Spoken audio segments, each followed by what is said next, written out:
Ekitongole kinema gye buvuddeko kyawandiikira poliisi y'e Nansana nga bagiragira okusengula poliisi y'omu Lubigi olw'okuzimbibwa mu lutobazi. Bano baali baweebwa ennaku 21 ng'esenguddwa era n'eteekebwako ne laama okulaga nti terina kubeerawo. Poliisi eno kwe tubadde tusibira abakyala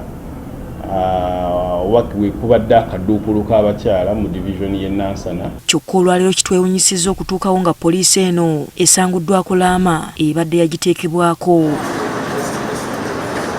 Wilberforce Wanyama w'obutonde bw'ensi we tumutuukiridde atutegeezezza nga poliisi eno bwe baagiddiddemu olw'omugaso gw'erina mu kitundu kino.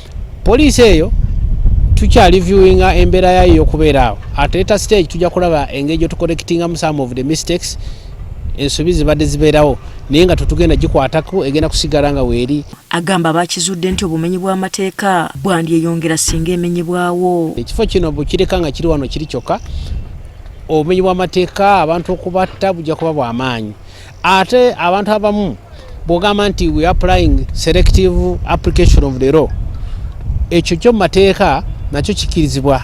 Poliisi teyagadde kwogera ku nsonga eno kw'okumenya abagambibwa okwesenza mu lutobazi mu bitundu by'e Nabweru kukyagenda mu maaso. Kati ebintu mbifulumya mu nyumba sina bwe mbiteeka ngenda sula wabweru. Saba Museveni atuyamba atuddiremu. Bati wekipapula matoka tuva mu mayumba twatwala kaseera abaana bali mu masomero bane tukole tutya bana ensisi yaffe. Wabula mu kusenda waliwo ennyumba y'omukadde ateeberezebwa okuba mu myaka 95 gye batalizza oluvannyuma lwa RDC w'e Nansana okubasaba waakiri bamuweeyo akabanga abantu be bamuyiiyiza ow'okumuteeka. Mbagaye soke tukakkaneko gino myaka giri 9 giri myaka ki 9 bw'aba tumutalizza nze nfunye already yeeyamye omukola ki omujjawo wantugenda mmenyawo nga bamaze okukola ki okumujjawo naye njagala kugamba abantu buli ali mu lutobazi yenna gwe batanatuuka aveewo ng'obudde bukyakola ki Uganda yonna bagenda gikola cooperation yonna. We tuviiriddeyo ng'okumenya kukyagenda mu maaso.